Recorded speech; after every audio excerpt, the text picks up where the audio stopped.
Hey there, Grumpy Old Fart here. Be sure to check me out over on Rumble. There you'll find all of my stuff from YouTube, plus my political and social commentary and weekly current events, which YouTube frowns on.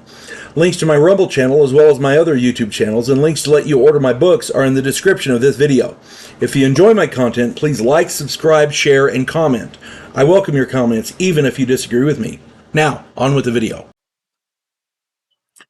Hey there, Grumpy Old Fart here. I'm getting over a cold, so bear with me. My voice cracks, and if I cough a little bit, I apologize in advance. I'm doing an advanced Dungeons & Dragons advice video. I'm titling this, What Makes the Dream Work?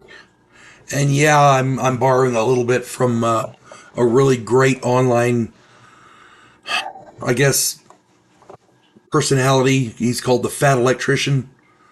Teamwork makes the dream work. That's one of his sayings. He's awesome. Go check him out.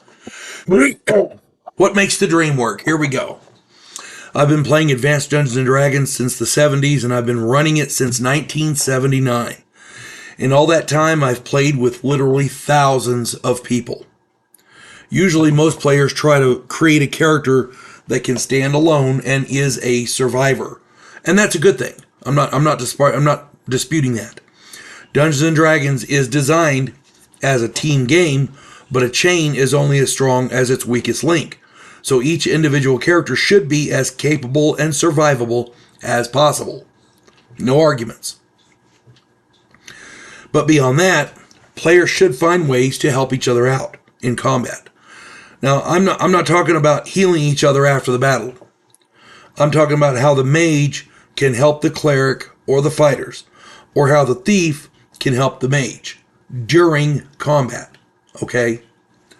There's other ways outside of combat. For example, a wizard can create magic items for people. It is a lengthy process. I can see players loaning each other money or even giving each other money to purchase necessary magic items or pooling their money to get something that the group needs. That's another way to help. What I'm talking about is actually helping in combat. Now, I've seen players in this game. I have seen a variety of different players.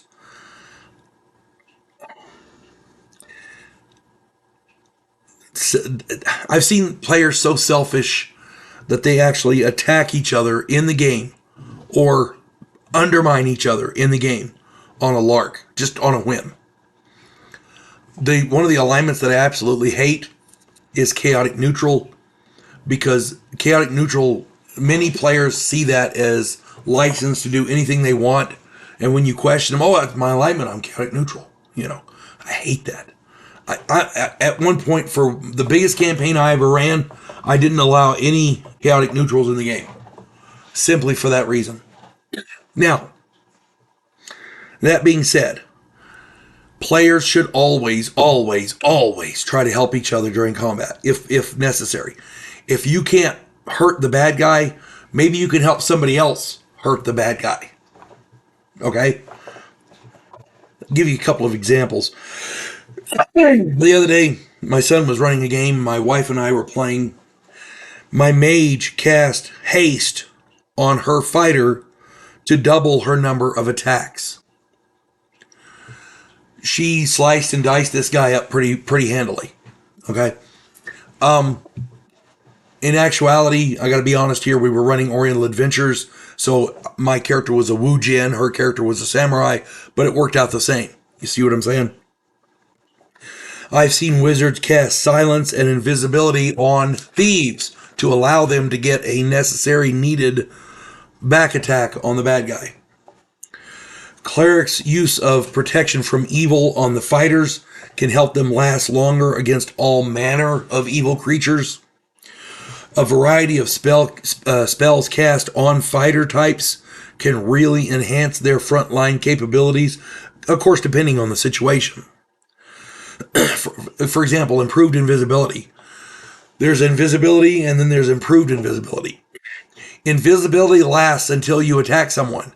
When you attack someone, your invisibility goes away. Okay? Other people can attack you, your invisibility stays, but once you attack, your invisibility goes away. So it's essentially a one-shot thing for a fighter. It's good for thieves who need to get that initial back attack. But improved invisibility is much better because if you cast that on a fighter, they can attack all day long and not become visible. You see what I'm saying? Works out pretty good. Another good one for fighters who need to get in close is Stone Skin. Strength for clerics, Bless.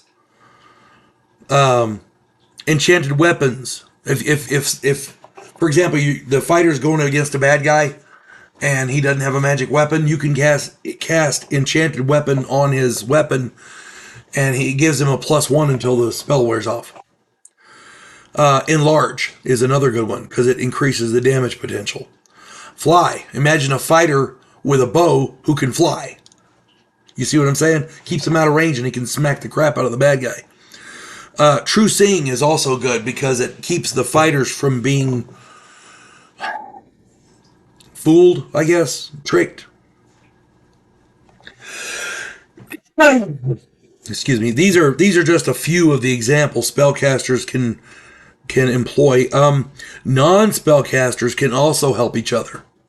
For example, a thief can gain surprise if the target is somehow distracted, perhaps by a fighter taunting the villain, or attacking him outright up front. The fighter's attacking him, the bad guy's attention is on him, the thief can sneak around and get in to get that back attack.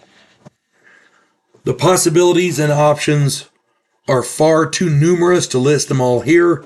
Suffice it to say that several characters acting on each other's behalf can be far more effective than when they act singly.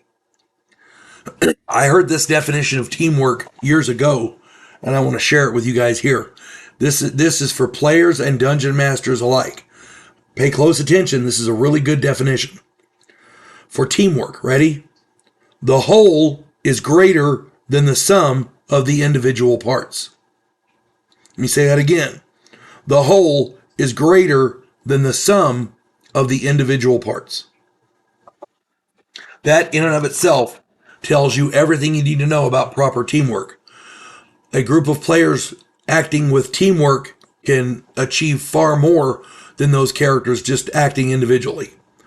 Helping other player characters is literally helping yourself. It is a team game. So don't let people tell you otherwise. I hope this finds their... And by the way, for Dungeon Masters, the bad guys can do this too. Might be a wake-up call for your more stubborn players. Hope this finds everybody well. You folks have a good one. God bless one and all. Clarissa Lowe, a historian from the future. Delmore Kane, a Civil War veteran turned outlaw. This oddball pairing faces a conspiracy of epic proportions spanning the centuries. If you like action and adventure westerns with a splash of science fiction and fantasy, check out my book series Drifters and their ongoing adventures.